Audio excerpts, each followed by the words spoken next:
Ibu Elis Komala SPD. Yang saya hormati Ibu Bapak Dewan Guru SD Jakarta 3 serta narasumber yang hari ini mengisi acara. Izinkan saya membacakan susunan acara yang akan dilaksanakan hari ini Selasa 11 Juni 2024 yang bertema mewujudkan merdeka belajar melalui budaya positif dan aksi nyata yang berdampak serta diseminasi dan implementasi kurikulum merdeka.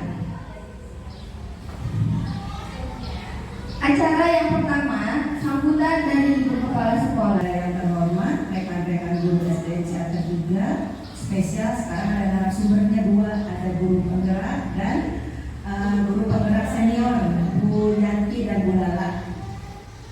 Alhamdulillah pada kesempatan hari ini kita masih diberi nikmat sehat sehingga kita bisa hadir di tempat yang lengkap hari ini insyaallah untuk bersilaturahmi dalam kegiatan diseminasi dan implementasi kurikulum merdeka dengan tema mewujudkan merdeka belajar melalui budaya positif dan aksi nyata yang berdampak.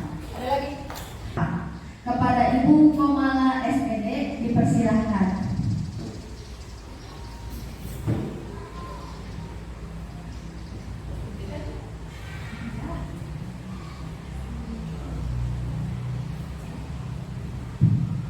Tes. Ya. Terima kasih Bu Elma. Ya. Assalamualaikum warahmatullahi wabarakatuh. Waalaikumsalam warahmatullahi wabarakatuh. Ya. Alhamdulillahirabbil alamin. Wassalatu wassalamu ala sayyidina Muhammadin wa ala alihi washabbihi ajmain. Alhamdulillah Bapak Ibu, terima kasih saya ucapkan atas waktunya, atas ketersediaannya hari ini bisa duduk bersama dalam aksi nyata diseminasi budaya positif. Bapak Ibu, perlu saya sampaikan bahwa di sini saya hanya ingin berbagi ilmu yang saya dapatkan dalam program guru penggerak. Tidak ada niatan sama sekali untuk menggurui Bapak Ibu, hanya ingin sharing, hanya ingin berbagi. Mudah-mudahan apa yang saya sampaikan bisa menjadi pedoman kita dalam mengimplementasikan kegiatan belajar mengajar di dalam kelas. Baik Bapak Ibu, kita mulai ya. Oke. Sebelumnya saya mau tepuk semangat dulu deh, kayaknya masih ngawal-ngawal nih. Bu, siap, kita tepuk semangat dulu ya. Oke, siap. Tepuk semangat.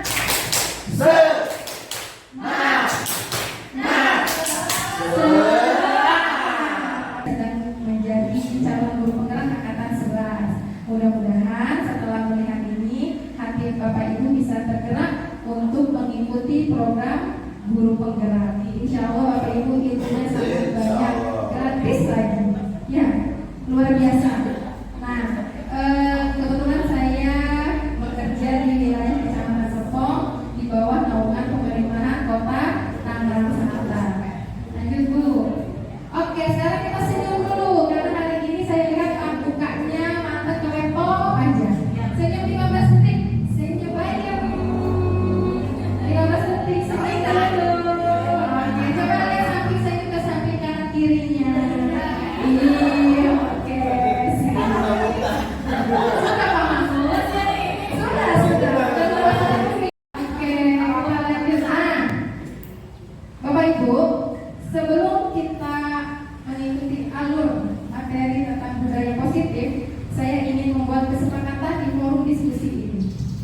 Bapak Ibu boleh mengajukan satu kesepakatan yang bersifat kalimat positif. Contohnya sudah disampaikan ada 2, misalnya kita saling menghargai.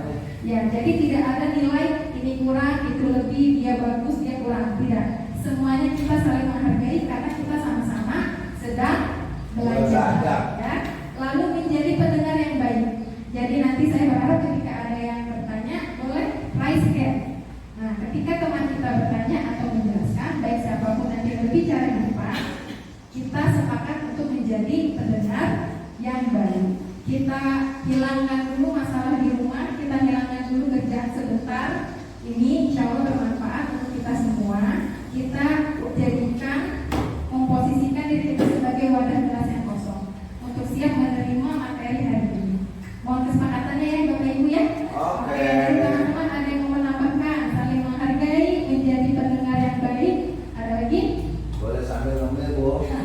Boleh sambil tulis berarti tertib, tertib dan sopan, tertib dan sopan. Apa Pak Mahmud? Oh, boleh santai. Santai berarti boleh orang ingat ya. Oke, santai. Lalu kita Bu Elma apa Bu Elma? Terbuka. Nah, iya terbuka.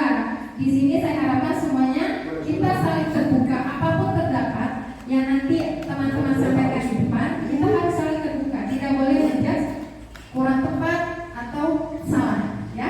Karena kita sama-sama belajar. Saya pun berdiri di sini sama lagi belajar. Ada lagi? Ada yang mau nambah lagi? Apa Pak? Oh, iya. Ada lagi? Handphone bagaimana handphone? Silent. Handphone di silent ya. Jadi boleh kan HP. Takutnya ada info emergency, tapi di silent. Oke. Ada lagi? Cukup? Cukup Bapak Ibu? Cukup? Saya boleh menambahkan fokus boleh? Boleh ya? Iya, biar kita pulang ada bekal ke rumah. Jadi gelas kosongnya keisi walaupun cuma sedikit nggak apa-apa. Oke, kita fokus ya. Sudah sepakat ini? Sudah sepakat? Oke. Oke, kita tutup palu ya. Oke, sepakat ya? Oke, tepuk tangannya mana? Tepuk tangannya. Lanjut Bapak Ibu. Sekarang ini di depan adalah konsep budaya positif. Di dalam budaya positif kita harus menerapkan 6 poin ini. Yang pertama ada disiplin positifnya. Disiplin positif itu terkait dengan pembiasaan-pembiasaan yang peserta didik kita lakukan di sekolah. Nah, ini bisa kita pandu, bisa kita schedule-kan. Nanti kita bahas ya. Yang kedua tentang motivasi perilaku manusia. Kita sebagai guru SD itu, siswa itu banyak perilakunya yang kadang membuat kita happy, kadang membuat kita cemas, kadang membuat kita gergetan. Nah, kita sebagai guru, sebagai pendidik harus memahami bahwa siswa kita kenapa sih melakukan hal tersebut, motivasinya apa. Nah, lanjut ada keyakinan sekolah atau kelas. Keyakinan sekolah atau kelas ini bernilai tentang nilai-nilai kebajikan, bersifat universal dengan menggunakan kalimat-kalimat positif. Tadi saya lihat contoh kelas Musela ya. Di kelas Musela di kelas 3A sudah ada kesepakatan kelas, ada beberapa poin yang mengenai keyakinan kelas. Nah, keyakinan kelas atau sekolah ini Bapak Ibu bisa kita gunakan sebagai dasar ketika kita mempraktikkan segitiga restitusi. Nah, jadi di antara 6 poin ini sangat keterkaitan. Ada yang namanya kebutuhan dasar manusia. Kebutuhan dasar manusia itu melingkup semuanya, mulai dari misalnya definisi perut sampai kita pun sebagai pendidik masih melakukan sesuatu hal karena kita ingin melengkapi kebutuhan dasar kita. Apalagi peserta didik yang perlu bimbingan dan tuntutan dari gurunya di sekolah. Karena anak-anak biasanya lebih manut, lebih ngerti yang dibilangin oleh bapak ibu gurunya di sekolah. Ya, lanjut. Lalu ada posisi kontrol. Nah, ini sangat penting untuk kita sebagai pendidik. Ketika ada seorang murid melakukan suatu hal, contohnya pelanggaran, kita sebagai guru harus memposisikan kita seperti apa. Nanti ada poin-poinnya. Dan yang terakhir itu adalah segitiga restitusi. Segitiga restitusi sebetulnya Bapak Ibu mungkin kita pernah melaksanakan, cuma kita nggak tahu itu namanya apa. Atau di segitiga restitusi ada 3 tahapan atau ada 3 langkah. Mungkin kita pernah melaksanakan cuma di langkah pertama sampai langkah keduanya doang, atau di langkah kedua sampai langkah ketiganya doang. Nah, segitiga restitusi ini sangat dianjurkan kita sebagai pendidik karena kita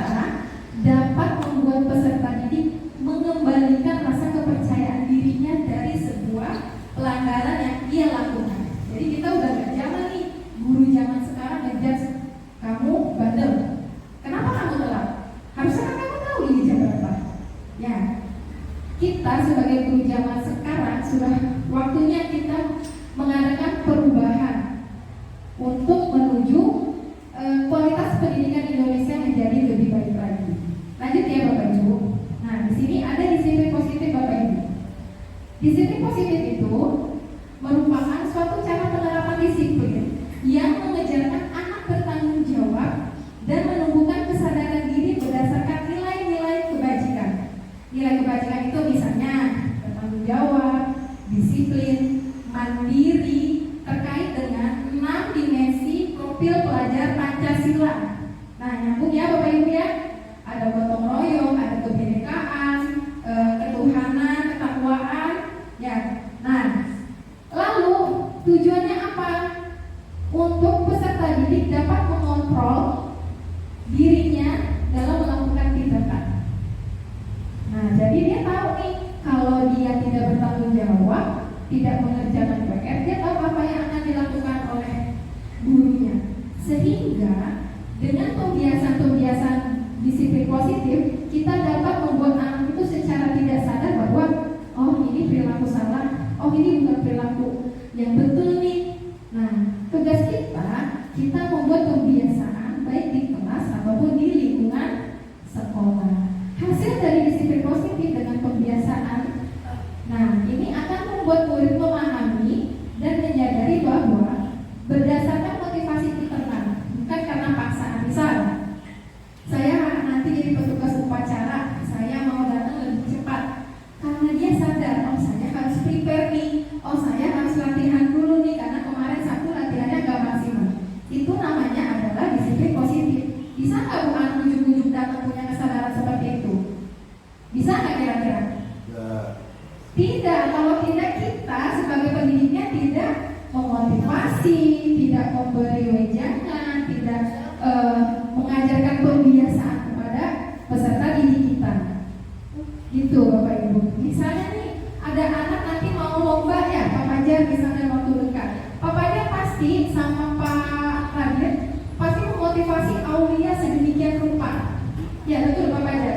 Biar dia sadar dalam dirinya bahwa saya nanti mau lomba, oh saya tidurnya harus disiplin. Pasti Pak Fajar memotivasi, jangan tidur gini, nanti akibatnya begini-begini. Nah, itu tanpa terasa Bapak Ibu, sebetulnya kita sudah melaksanakan.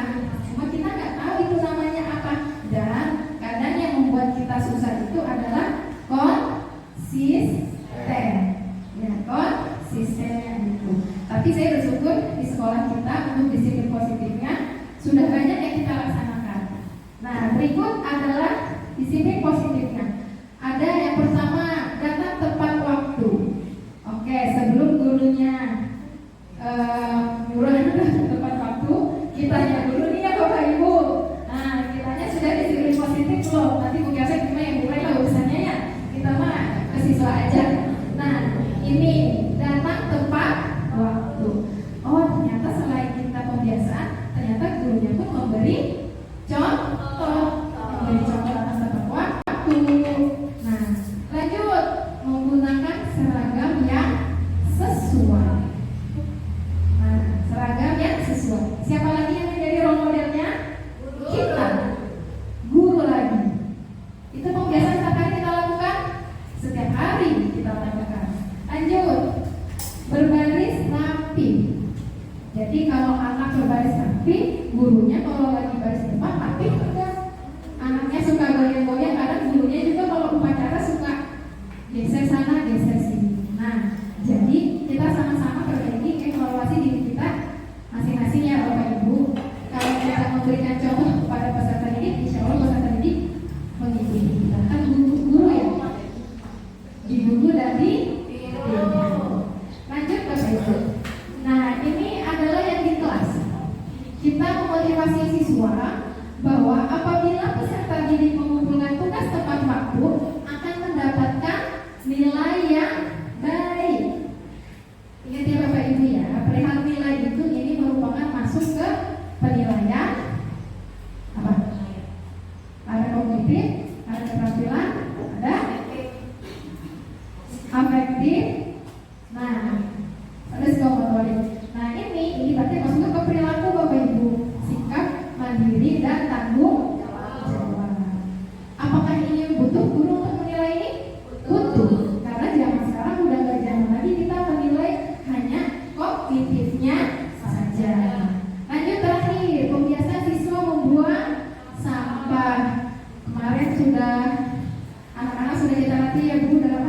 ternyata bahwa sampah botol dipisah, sampah plastik dipisah, cuma memang PR sama-sama kita pun kadang masih suka kelupaan. Jadi ada beberapa poin dari sini yang masih kita belum maksimal ya Bu.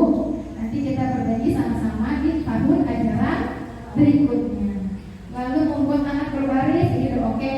Sekolah kita karena kalau gurunya telat juga anak-anak udah pintar, udah baris sendiri. Yang terakhir adalah menjaga kebersihan kelas. Ini anak-anak sudah memiliki rasa tanggung jawab yang luar biasa. Kadang tanpa kita suruh pun anak-anak sudah pikir kaki di sini waduh ini mah yang perempuan, karena kalau yang laki-laki masih ada orang dari teman piket perempuannya yang ini tidak bantu. Ini kita dari 7 poin ini semoga kita bisa mengevaluasi diri kita sendiri bahwa oh iya ternyata saya masih kurang di sini. Saya juga sama Bu ketika saya belajar ini. Oh iya ternyata saya masih banyak kurangnya. Oke lanjut ya Bu.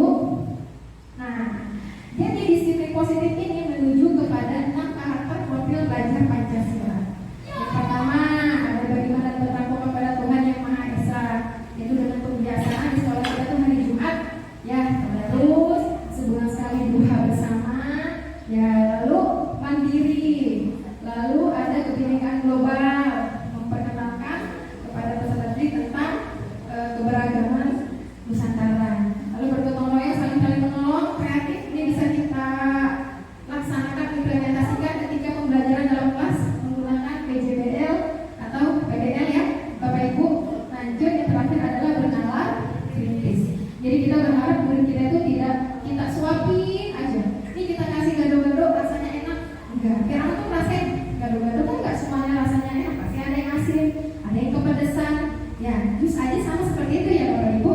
Ini biar anak berpikir merasakan sendiri. Jadi jangan kita suapin terus ketika pembelajaran di kelas agar anak memiliki karakter bernalar kritis. Nah lanjut yang kedua, ada motivasi perilaku manusia. Nah Bu, kita harus memahami ini karena ketika peserta didik kita melaksanakan suatu pelanggaran, ada motivasi di dalam diri dia. Misalnya kayak anak melapor pasti dia bohong, misalnya pupus. Kamu kenapa telat? Misalnya kayaknya pupus nih, ini Bu Elma yang bisa merekakan. Kamu kenapa telat? Misalnya anak berbohong ke siangan Bu.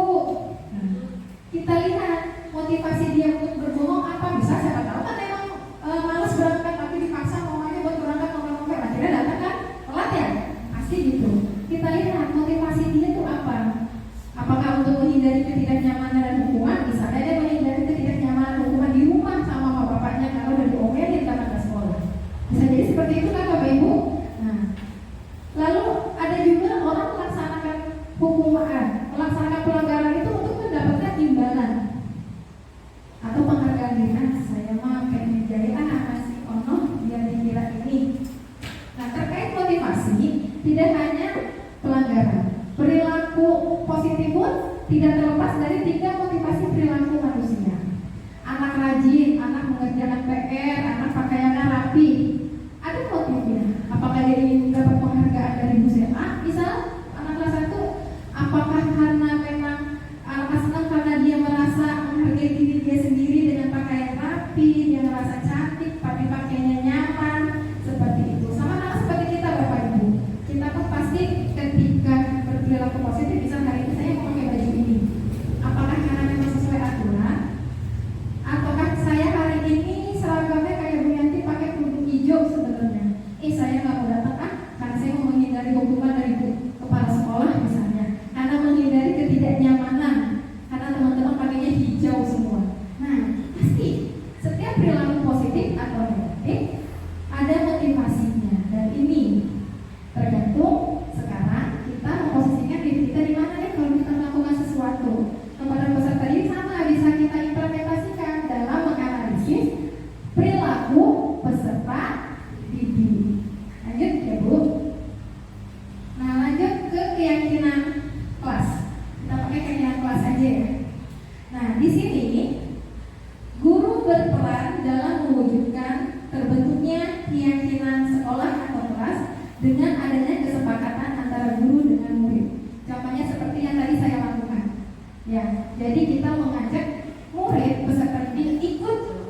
bersuara, ikut menyampaikan pendapatnya.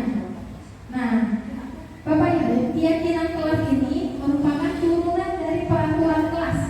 Kalau zamannya saya sekolah, yang saya tahu peraturan kelas, misalnya di kelas nggak boleh makan, di kelas nggak boleh minum, di kelas nggak boleh bercanda, nggak boleh buang sampah di kolong. Nah, itu namanya peraturan kelas. Sekarang kita turunin menjadi keyakinan kelas. Nah, keyakinan kelas itu harus berupa pernyataan universal yang bersifat positif, mudah diingat dan dipahami, dan harus diterapkan di lingkungan sekolah. Misal, saya kasih pertanyaan, tidak boleh datang terlambat, tidak boleh telat.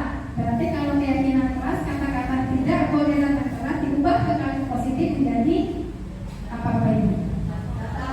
Datang tepat waktu.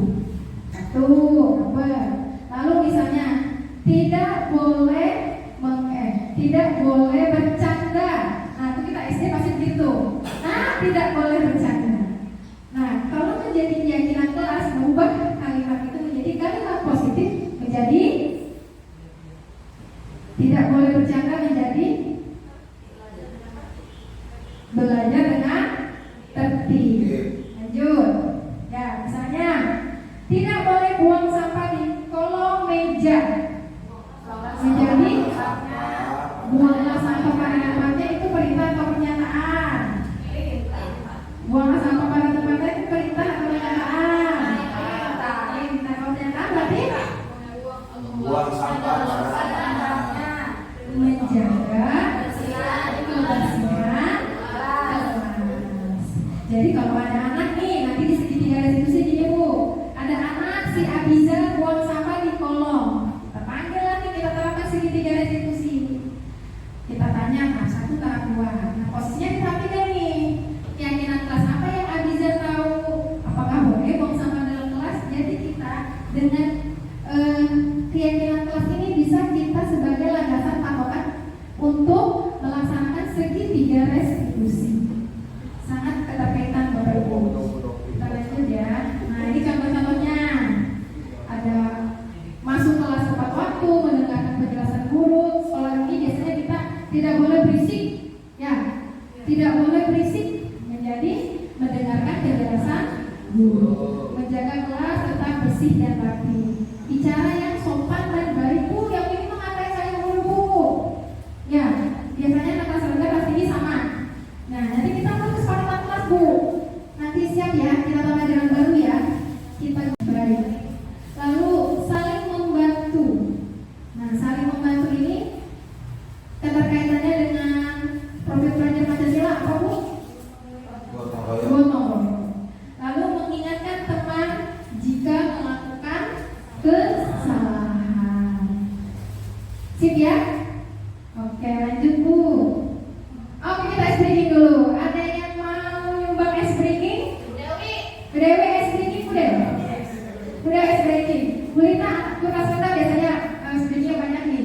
Bu Sela, Bu Putih, Bu Citra, Bu Mur. Ayo, Bu Dewi, Bu Lita, ayo Bu. Ayo, berdua boleh, bertiga boleh. Ayo, Bu, ayo. Ayo Bu Lita. Ayo, tepuk tangan sama Bu Lita.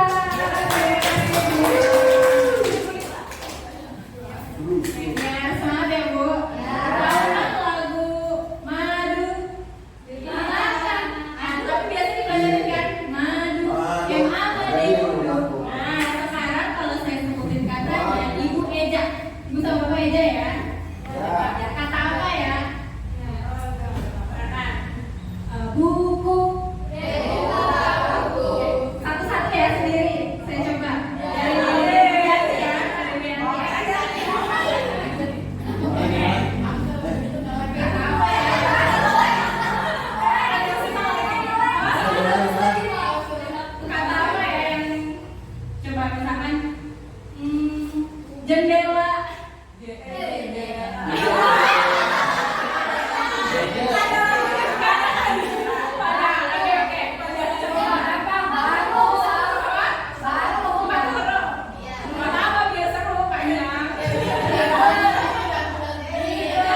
diskriminasi gitu tuh. Jilbab. Ini jilbab.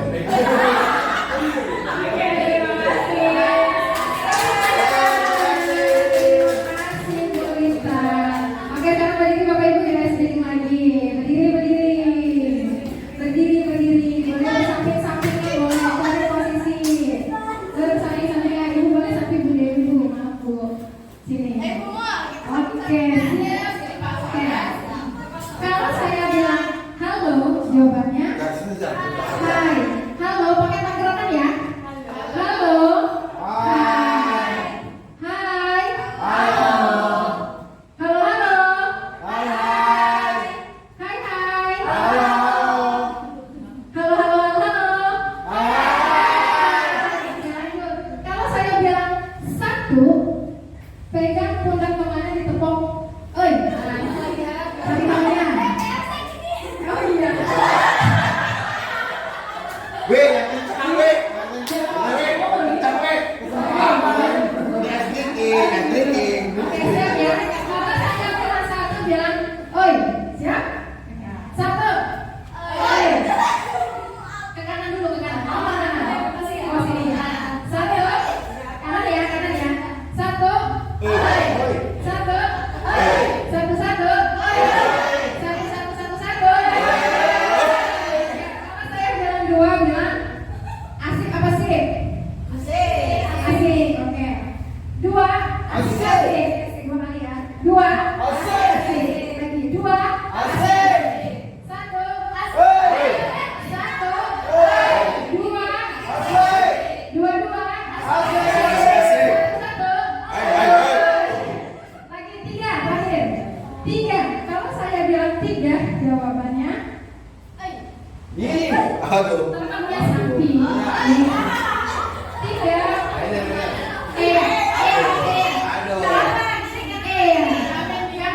Kanan. Boleh tuh kan? Guru boleh tukeran nggak? Boleh. Oke, kalau bilang tiga, oke? Oke, satu, ya siap ya. Tiga. Tiga. Tiga. Ada nadanya. Ulang.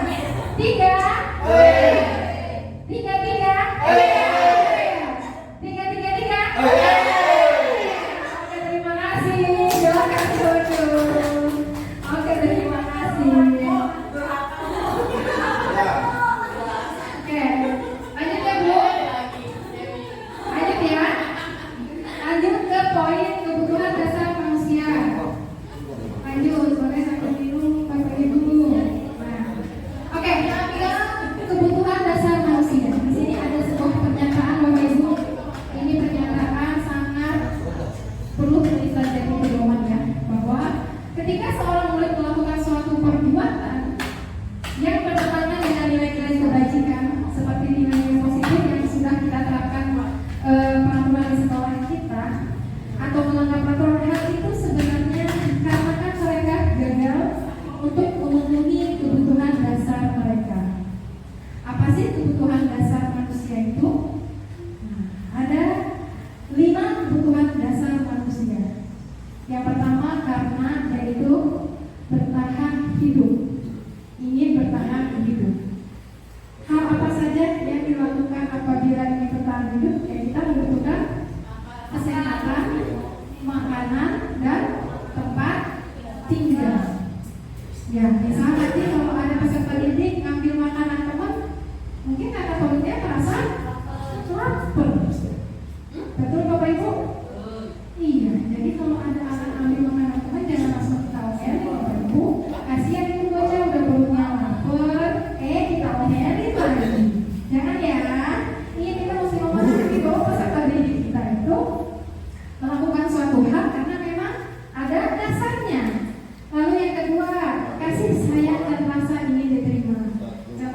Betul?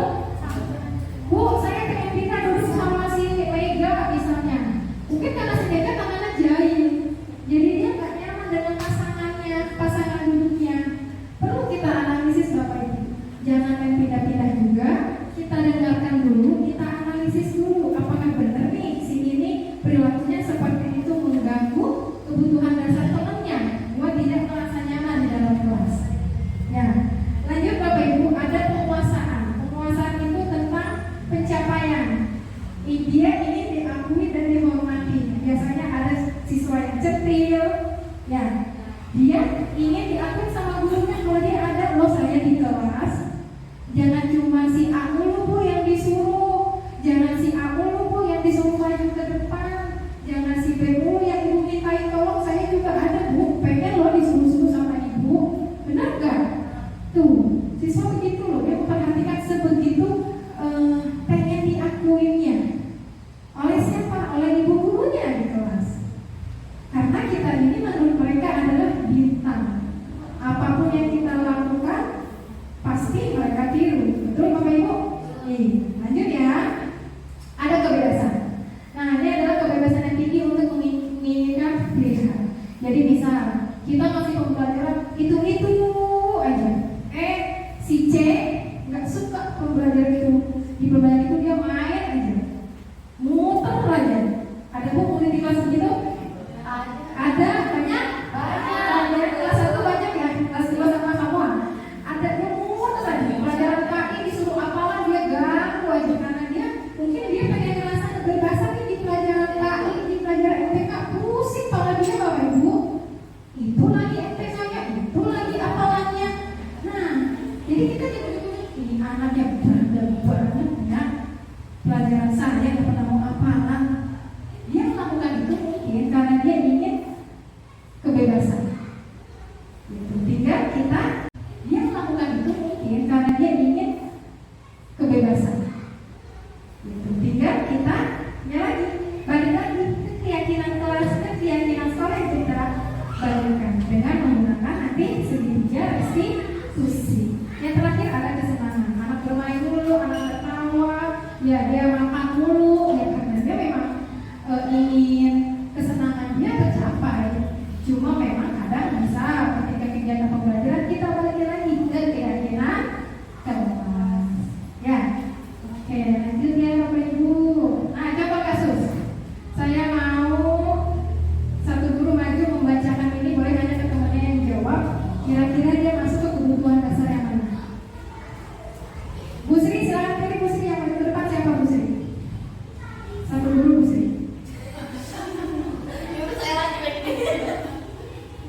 Ayo Mary. Bungkus. Silakan maju Bungkus. Ayo Bungkus, silakan dibacakan Bungkus. Silakan dibacakan Bungkus. Nanti Bungkus boleh nanya ke siapa yang boleh dijawab. Ya. Silakan Bungkus.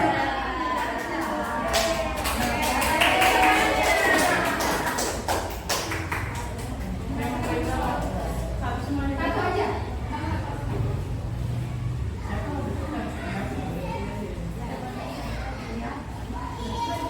Oke teman-teman semuanya, saya akan membacakan contoh kasus yang pertama. Doni merasa bosan dengan bekal makanan yang dibawakan ibunya dari rumah karena ibunya selalu membawakan bekal yang sama. Oleh karena itu, dia ingin mencoba makanan teman-temannya yang beraneka ragam. Maka Doni sedang berusaha memenuhi kebutuhannya akan apakah itu? Saya panggil ya. Coba saya panggil Mulyati SPD. Oke,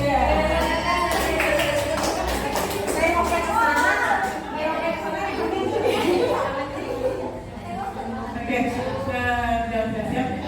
Saya panggil Ibu. Aduh, yang saya makan semuanya deh. Citra.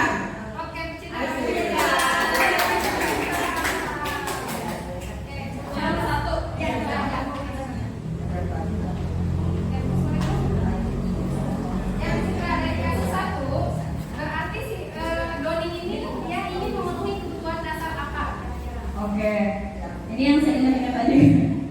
Untuk Doni merasa bosan, berarti dia satu ingin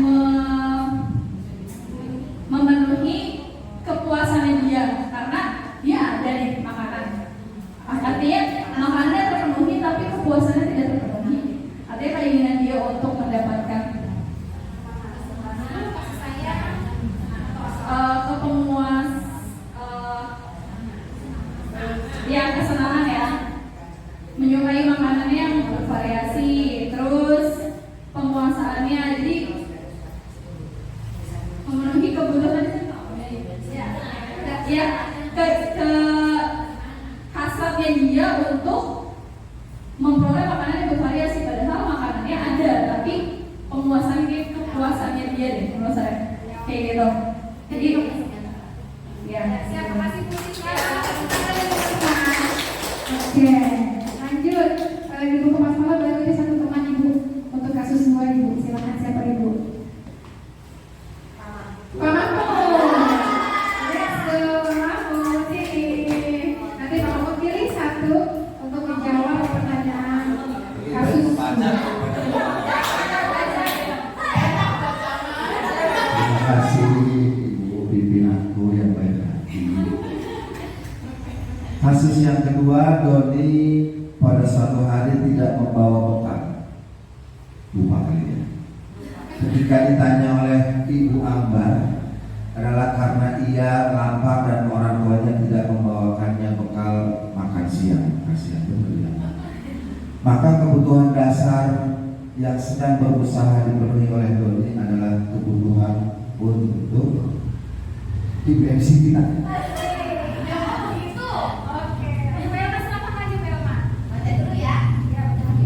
Boleh. Adalah kebutuhan untuk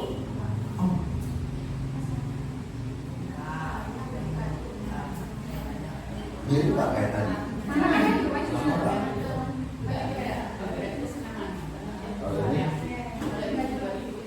Pada suatu hari tidak membawa bekal Doni. Ketika ditanya oleh Ibu Ambar, adalah partainya lapar dan orang tuanya tidak membawa bekal makan siang. Iya, kebutuhan dasar karena ingin bertahan hidup. Manusia itu kan memang bertahan hidup itu perlu makan. Ya, sedangkan Doni tidak disediakan makanan oleh ibunya. Maka kebutuhan yang tidak dipenuhi oleh orang tuanya, kebutuhan yang Doni butuhkan adalah bertahan hidup. Oke. Kasih banyak tepuk tangan buat Ella. Tepuk tangan buat Citra. Tepuk tangan buat Pak Mahmud dan Bu Kusniati. Terima kasih. Itu ya Bapak Ibu, jadi ini adalah kasus yang sering kita temukan di kelas ya Bapak Ibu. Anak nggak mau makan, suka ngambil makanan temannya. Ya, jadi kita perlu memahami lima kebutuhan dasar peserta didik kita Bapak Ibu.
takut. Jadi sudah terbiasa dengan gurunya, interaktif di kelas. Karena kalau tidak menjadi teman, merasa menjadi musuh, anak itu tidak akan bisa dan masih dalam pembelajaran, dan pembelajaran tidak berjalan dengan aktif. Jawabannya kalau di kelas ini berapa paragraf, Bu? Panjang. Kalau Bu Sri, coba Bu Sri. Nah, Bu Sri ini kan kelas satu ya, coba dikasih satu.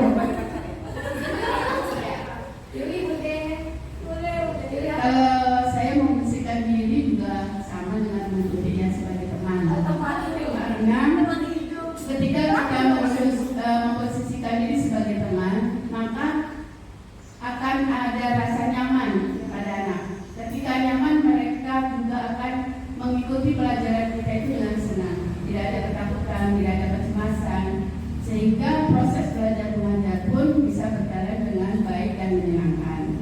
Tapi sebagai guru tetap harus ada batas. Teman itu harus tetap ada batasnya.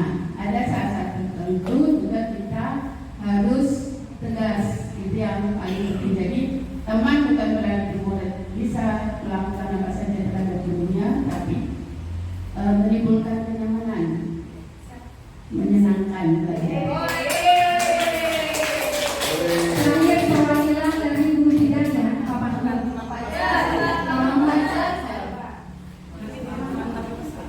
Ini apa pertanyaan aja?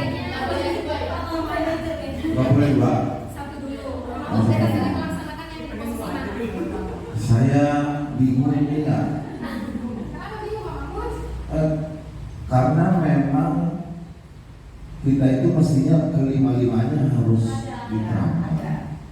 Kadang juga sebagai penghukum ketika anak keliru. Kadang juga membuat mereka merasa bersalah dalam hal barangkali mengangkat perasaannya yang kemudian bisa tidak mengulang. Jadi sebagai teman tadi juga sudah disampaikan oleh teman-teman, ya cuma terkadang memang kalau berlebihan juga jadi repot juga. Ya, fungsinya agar bisa saling terbuka. Kemudian yang keempat sebagai pemantau. Ya, guru memang tugasnya memantau ya, hasil karya cipta anak-anak kita.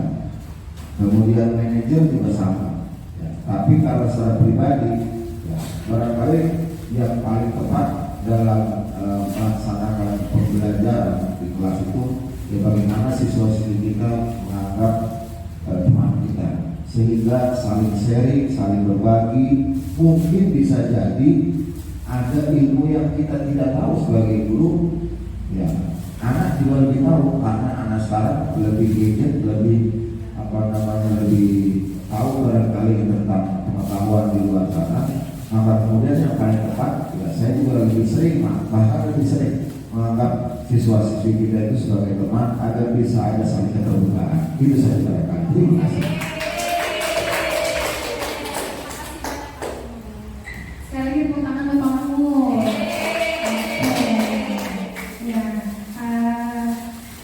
Kalau ditanya kita ada di posisi mana, kayaknya lima-limanya sudah kita lakuin ya Bu. Benar nggak? Benar. Oke. Di sini adalah kurang kelihatan ya. Saya beri lagi ya. Di sini deh. Agak kurang kelihatan. Waduh, ini halus lah. Matanya udah gak nyambung nih. Oke. Nah, di sini Bapak Ibu. Di yang warna merah ini adalah posisi kontrol kita Bapak Ibu. Sebagai penghukum, sebagai pembuat merasa bersalah, teman, pemantau atau manajer. Di sini ada contoh-contohnya. Kalau kita sebagai penghukum, identiknya dengan kita mengkritik serta menunjuk siswa. Kamu nih, nah itu yang langsung menyakiti, menyindir, atau guru berkata, kalau kamu tidak melakukannya, awas ya. Kalau kamu nggak melakukan lagi, kalau kamu tahu lagi, awas ya. Nah, kalau kita sebagai penghukum, kita sebagai ibu di rumah juga Bapak Ibu, ada anak kita, kalau bisa jangan dihindari Bapak Ibu. Karena anak itu ketika kasus salah kita tembak,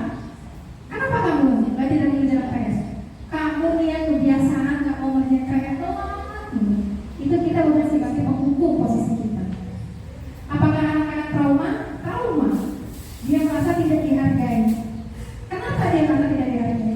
Saya sudah datang ke sekolah dengan memberanikan diri berkata jujur tidak mengerjakan PR. Masih diomelin lagi sama bu guru di sekolah. Jadi yang tadinya ada sifat positif dia dengan dia berkata jujur, kita katakan Bapak Ibu dengan kita langsung ngomel-ngomel. Nah, kasihan ya murid kita ya. Nah, kalau kita sebagai pembuat merasa bersalah, kita gini, Ocha, kamu hari ini tidak mengerjakan PR lagi ya? Tidak bu, kenapa? Lupa bu. Kita santai, tidak marah-marah. Ocha, kamu tahu nggak kalau tidak mengerjakan PR itu merugikan diri kamu sendiri, Ocha? Nanti kamu menjadi tidak berprestasi. Kasihan dong orang tua kamu. Anak-anak merasa disalahkan nggak bu? Nah, dampaknya apa? Trauma nggak? Apa yang dia rasain? Dia merasa tidak dihargai. Betul? Saya merasa sebagai anak yang tidak berguna oleh orang tua saya. Karena bu guru saya di sekolah ngomong begitu. Betul ya Bapak Ibu? Lebih bahaya mana? Menghukum atau merasa bersalah? Penghukuman merasa bersalah. Oleh Bapak Ibu, yang merasa penghukum lebih berat, angkat tangannya. Penghukum atau pembuat merasa bersalah yang paling berat? Ya, pembuat merasa bersalah. Karena itu psikis dan psikologi anak di alam bawah sadar mereka akan mereka ingat sampai nanti. Jadi mungkin kita ngerasa saya emang gak pernah ngomel sama si Ocha misalnya. Karena saya itu karena saya ngomongnya lembut kok. Saya ngomongnya lembut kok. Tapi apa yang kasar dengan kelembutan itu Bapak Ibu? Dengan kalimat seperti itu membuat anak merasa sangat tidak dihargai dan dia merasa menjadi anak yang gagal. Ya, lanjut ya. Teman ini tadi dari Bu Tuti, Bu Sri, Pak Mahmud memilih teman. Teman ini ada hitungannya itu adalah 50-50 Bapak Ibu. Betul, teman itu membuat anak merasa terbuka, bisa berkolaborasi dengan kita di kelas. Mereka nyaman menyampaikan segala hal yang mereka rasakan ke Bapak Ibu gurunya di kelas. Tapi suatu ketika misalnya Bu Sela nggak masuk, Bu Ocha yang menggantikan Bu Sela, apakah anak-anak akan memposisikan Bu Ocha seperti Bu Sela? Tidak. Mereka ketergantungan oleh Bu Sela karena mereka merasa teman saya itu Bu guru saya ya Bu Sela, bukan Bu Ocha. Jadi ketika ada Bu Ocha yang mereka pasif. Betul ya Bapak Ibu? Nah, jadi kita perlu menerapkan teman, tapi ingat bahwa dampaknya pun tidak mendisiplinkan anak, tidak mandiri. Ya, seperti itu. Lanjut ke pemantau. Kalau pemantau lebih kepada kita memantau anak ini melakukan suatu hal, sesuai nggak sama aturan, sesuai nggak sama keyakinan kelas, sesuai nggak. Kita hanya memantau. Ada ketika anak pada saat waktu boleh kita aja ngobrol dengan ada bicara yang positif. Nah, idealnya kita harus memposisikan kita sebagai manajer Bapak Ibu. Manajer ini adalah ideal. Kalau dibilang susah, jujur susah. Mungkin kita pernah di posisi manajer itu kita nggak sadar aja. Kita sadar kalau kita tuh sebagai penghukum dan pembuat merasa bersalah. Saya ketika dapat materi ini merasa ditembak hati saya. Ya Allah, selama berapa tahun saya ngajar mungkin ada beberapa kata anak yang kita matikan karena ya kita nggak tahu apa yang kita lakuin Bapak Ibu. Makanya saya ketika aksi nyata ini sangat izin sekali Ibu Kepala Sekolah ini ingin sekali berbagi sebagai introspeksi diri kita ya Bapak Ibu. Nah, idealnya sebagai manajer ini itu kita memberi penguatan kepada peserta didik. Kita tidak menyalahkan perilaku buruk yang dia lakukan. Justru kita harus menstabilkan dulu, memvalidasi dulu kesalahannya. Ketika kita validasi, lalu kita beritahu hal baik apa yang harus kita lakukan dan tindakan apa yang harus diperbaiki agar tidak terulang lagi. Nah, jujur Bu, manajer ini pasti susah, sangat susah. Tapi kita sama-sama belajar, mulai tahun ajaran baru kita siap ya menuju ke sana. Kita kurangi posisi kita sebagai penghukum dan pembuat merasa bersalah. Lanjut ya Bu. Nah, masuk ke materi terakhir tentang segitiga restitusi. Ketika kita memposisikan diri kita sebagai manajer, kita harus melaksanakan segitiga restitusi Bapak Ibu. Jadi kalau saya tanpa sadar nih, Bapak Ibu sudah melaksanakan segitiga restitusi, berarti Bapak Ibu sudah memposisikan diri Bapak Ibu sebagai pendidik, sebagai manajer. Ada apa sih? Nah, ini saling keterkaitan. Yang pertama, menstabilkan identitas. Anak salah, ujung-ujung datang terlambat. Oh, hari ini Ananda Dio telat ya? Oh ya, tidak apa-apa Ananda Dio. Teman-teman yang lain itu pernah melakukannya, tidak apa-apa. Nah, itu namanya menstabilkan identitas. Lalu kita validasi dulu. Kira-kira hari ini apa yang membuat Dio terlambat datang ke sekolah? Anak mau cek Bu. Tanpa kita foto juga dia, oh hari kamu saya ibu, bapak ini Bu, mainnya apa segala macam, bla bla bla bla bla. Kita dengerin aja tuh alasan dia. Ya. Nah, setelah itu kita dengerin, oh baik, ya sudah, tidak apa-apa. Lanjut kita ke menanyakan keyakinan. Ya tadi keyakinan kelas. Nah, dia tahu kan keyakinan sekolah kita itu masuk itu pukul berapa Dio? Dia jam sendiri Bu. Gak perlu tuh kita ngobrol-ngobrol. Kamu tahu gak masuk jam segini? Harusnya kamu makan jam segini. Tidur jangan malam-malam. Bla-bla-bla. Capek. Ya. Dia tahu gak masuk jam berapa? 7.00 Bu. Nah sekarang jam berapa Dio? Ya jam kita misal udah 7.15 misal. Nah lalu apa yang dia lakukan untuk memperbaiki? Oh iya Bu, berarti saya bisa datang lebih awal Bu. Tidak tidur malam lagi Bu. Jadi anak yang cerita dia melakukan kesalahan, kita tanya alasannya kenapa, dia sendiri yang mencari jalan keluarnya. Nah, kita hanya memfasilitasi aja. Nah, enaknya segitiga restitusi itu pasti pernah melakukan kan Bapak Ibu? Tapi pasti kita pernah, tapi paling tahap 1 ke tahap 2 atau tahap 2 atau tahap 3 ya, nggak komplit. Nah, di sini Bapak Ibu. Oke, restitusi adalah proses menciptakan kondisi bagi murid untuk memperbaiki kesalahan mereka, sehingga mereka bisa kembali pada kelompok mereka dengan karakter yang lebih kuat. Ketika di pintu gerbang si Dio telah ditanyakan oleh yang berpikir seperti itu, apakah masuk kelas dia dalam keadaan senyum? Kalau kita menerapkan segitiga restitusi, jalan dari gerbang ke kelas, apakah dia datang dalam keadaan senyum? Masuk kelas senyum, mengembalikan kepercayaan dirinya nggak? Iya, tapi kalau udah nyampe assalamualaikum kita masuk kelas, jalannya gimana Bu? Lemes, mulu, ngerasa dari harga saya udah berjuang ini jalan cepat masih telat, masih ngomelin. Nah, seperti itu. Nah, sehingga restitusi juga adalah proses kolaboratif yang mengajarkan murid untuk mencari solusi untuk masalah dan membantu murid berpikir tentang orang seperti apa yang mereka inginkan dan bagaimana mereka harus memperlakukan orang lain. Jadi ketika ada teman yang melakukan kesalahan, si Dio melakukan kesalahan nih, besok si Ria melakukan kesalahan, apakah si Dio akan membuli dia? Tidak. Pasti dia pun rasa, oh kemarin juga saya salah, tapi sama Bu Demi nggak diomelin, nggak apa-apa Ria, nanti diperbaiki ya. Pasti begitu. Mereka saling memotivasi. Jadi segitiga restitusi ini Bapak Ibu sebetulnya sangat sederhana, cuma ada kita nggak sadar aja.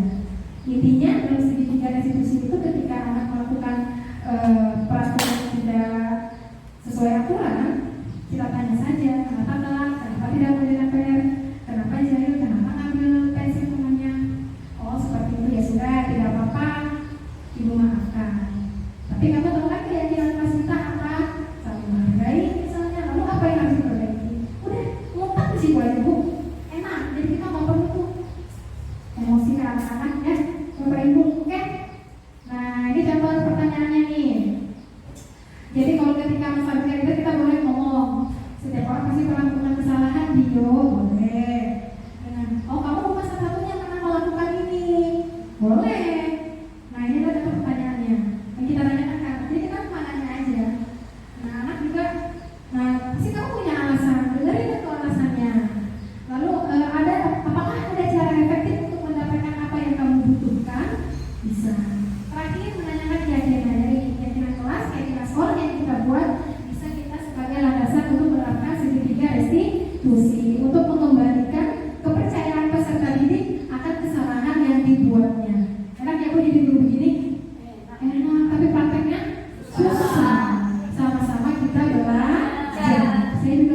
nggak ada kesalahan konten.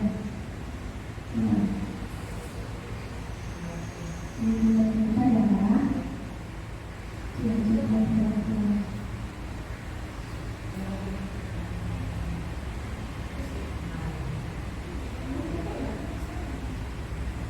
Barusan ini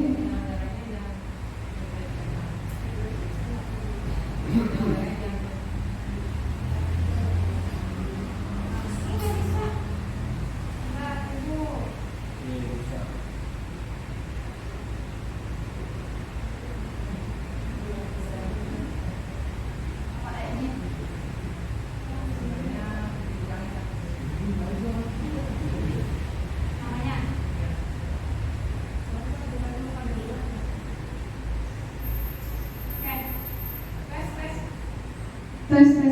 Oke, jadi Pak Mahmud sendiri berarti aku kurangin dari Pak Mahmud masuk ke timnya, boleh pilih tim 1, tim 2, tim 3 Pak Mahmud. Ya, kelihatan nggak? Nggak kelihatan ya? Oke, tim 1 ada ini kayaknya apa ya. Oke, tim 1 ada Bu Ocha, Bu Mul, Bu Citra dan Bu Sela. Bu Ocha, Bu Mul, Bu Citra dan Bu Sela. Tim 2 ada Bu Elma, Bu Kus, Bu Dewi, Pak Fajar. Tim 3 Bu Sri, Bu Lita, Bu Tuti dan Bu Yes. Pak Mahmud masuk ke tim 1, 2, 3 pilih. Pak Mahmud boleh pilih ke tim 1, 2 atau 3. Kita berani aja. Dia ngomong aja ya. Oke. Silakan gurunya berpindah dulu, kayaknya mau digeser nggak apa-apa. Tim 1 Bu Ocha, Bu Mul, Bu Citra dan Bu Sela. Oke. Tim 2 ada Bu Elma, Bu Kus, Bu Dewi dan Pak Fajar. Tim 3 Bu Sri, Bu Lita, Bu Tuti, Bu Is. Sama aku pilih mau tim yang mana? 1, 2, 3. Kurang mana? Pas semua. Jadi tadi satu Tak ada yang jual ada mana? boleh 1, 2, 3 bebas. Oke. Putar dulu. Yang mantau. Oke, di sini saya kasih kasus 1 tentang kasus Paloma dan Sabrina, Bapak Ibu. Nanti Ibu ada 2 pertanyaan, dianalisis ya. Kira-kira Paloma memposisikan diri dia sebagai apa? Apakah sebagai manajer? Apakah pemukul? Apakah sebagai pembuat merasa bersalah? Lalu kalau seandainya pertanyaan kedua tentang apabila Paloma mengambil posisi sebagai manajer, apa yang dikatakan pertanyaan tentang kasus Sabrina? Ya, saya bagikan ya. Oke. Boleh diskusinya 10 menit ya Bu? Ini tim 2. Lanjut. Ini tim 3. Oke, siap. Ada masa. Oke. Panjang amat ini kasusnya. Silakan dilanjutkan kasusnya Bapak Ibu. Dianalisis Paloma memposisikan diri dia sebagai posisi kontrol yang mana? Ya, bukan di materinya.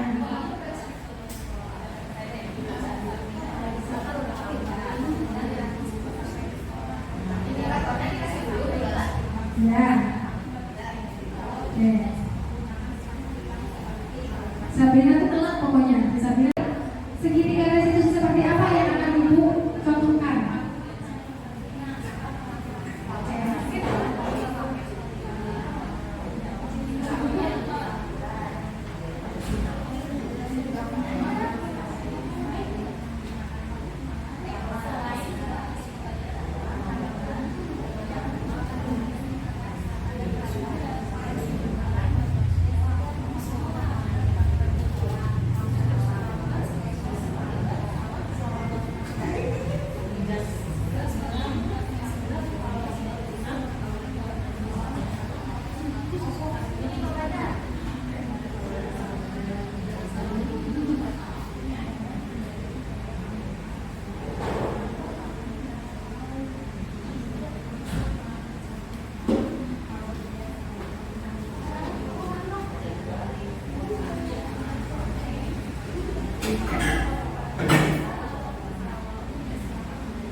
jawabannya. Bu, tulis jawabannya udah di bawah ya, Bu.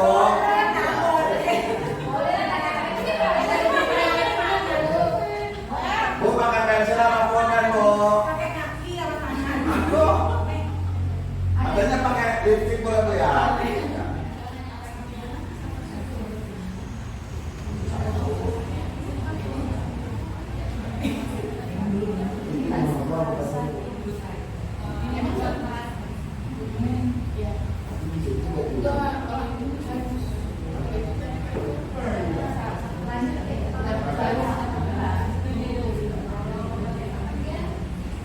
Satu yang bernyanyi teman-teman juga.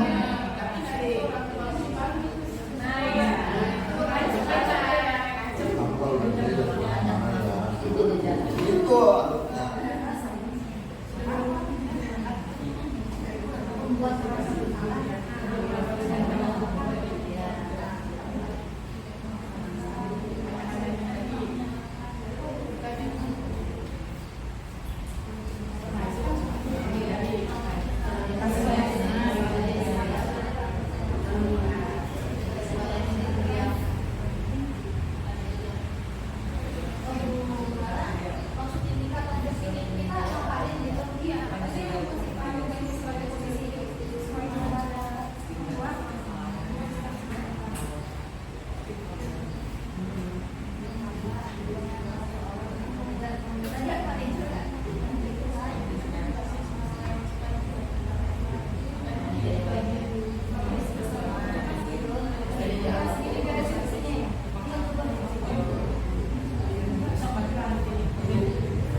Nih sisa Pina soalnya mana si Sela.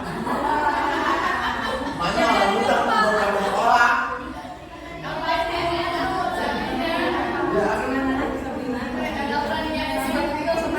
Yang bisa memecahkan ada orang. Mana?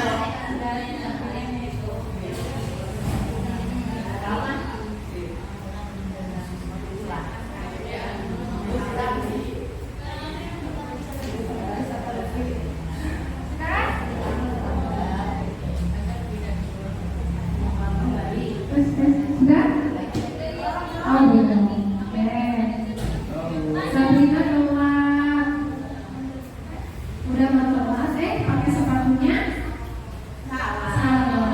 Yang mana? Tanya tanya Emang sini ada mana Sabrina? Oh iya, punya Sabrina ya? Oh iya betul.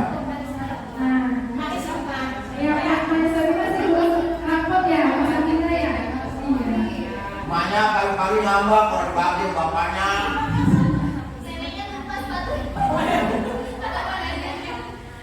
Nah, pengumuman dia bertindak sebagai apa tuh Bapak Ibu? Dengan melakukan pembicaraan seperti itu bahasa apakah sebagai penutup, apakah sebagai pembuat rasa bersalah, pengumuman, sudah benar nih atau 1 2 belum?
terhadap anak itu.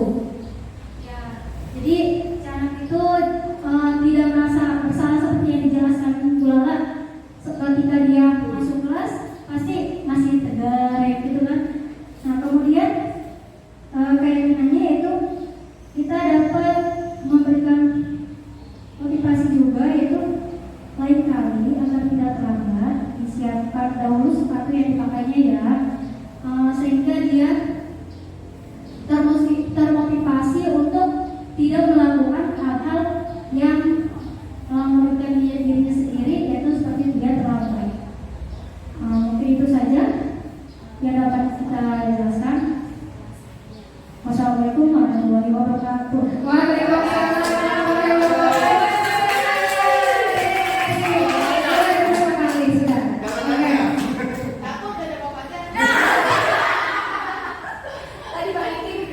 Oke, sudah ya. Jadi kasus Sabrina ini ya sering kita alami ya Bapak Ibu ya, sama jadi itu pasti kita pernah alami. Tapi kasus Sabrina membuka mata hati kita bahwa habis inilah kita melaksanakan segitiga restitusi. Toh ternyata gampang kan, cuma hanya kayak gitu doang ya. Oke. Sebelum saya akhiri ada paragraf yang saya akan bacakan kepada teman-teman semua. Seorang guru yang baik harus memiliki kemampuan dalam mewujudkan budaya positif di sekolah. Budaya positif tersebut dapat dijalankan dengan menerapkan konsep-konsep inti seperti disiplin positif, motivasi perilaku manusia, keyakinan sekolah atau kelas, kebutuhan dasar manusia, 5 posisi kontrol, dan segitiga restitusi. Semoga kita semua menjadi pendidik yang bisa memfasilitasi peserta didik kita baik dari segi perilaku ataupun kognitifnya ke arah yang lebih baik. Sama-sama kita perbaiki kualitas diri kita masing-masing ya Bapak Ibu ya. Oke, terakhir sudah selesai pemaparan materi saya, sepertinya lebih dari 1 jam. Tidak apa-apa ya. Saya ucapkan terima kasih banyak yang sebesar-besarnya atas partisipasinya. Apa yang saya sampaikan mudah-mudahan bermanfaat untuk Bapak Ibu. Mudah-mudahan bisa kita terapkan, implementasikan dalam kegiatan pembelajaran sehari-hari di sekolah ya Bapak Ibu. Di akhir kata, semoga teman-teman semua tergerak setelah melihat saya. Saya menunggu habis ini saya menunggu habis ini nanti kalau ada pembukaan daftar CDP, teman-teman semua daftar. Semoga hatinya tergerak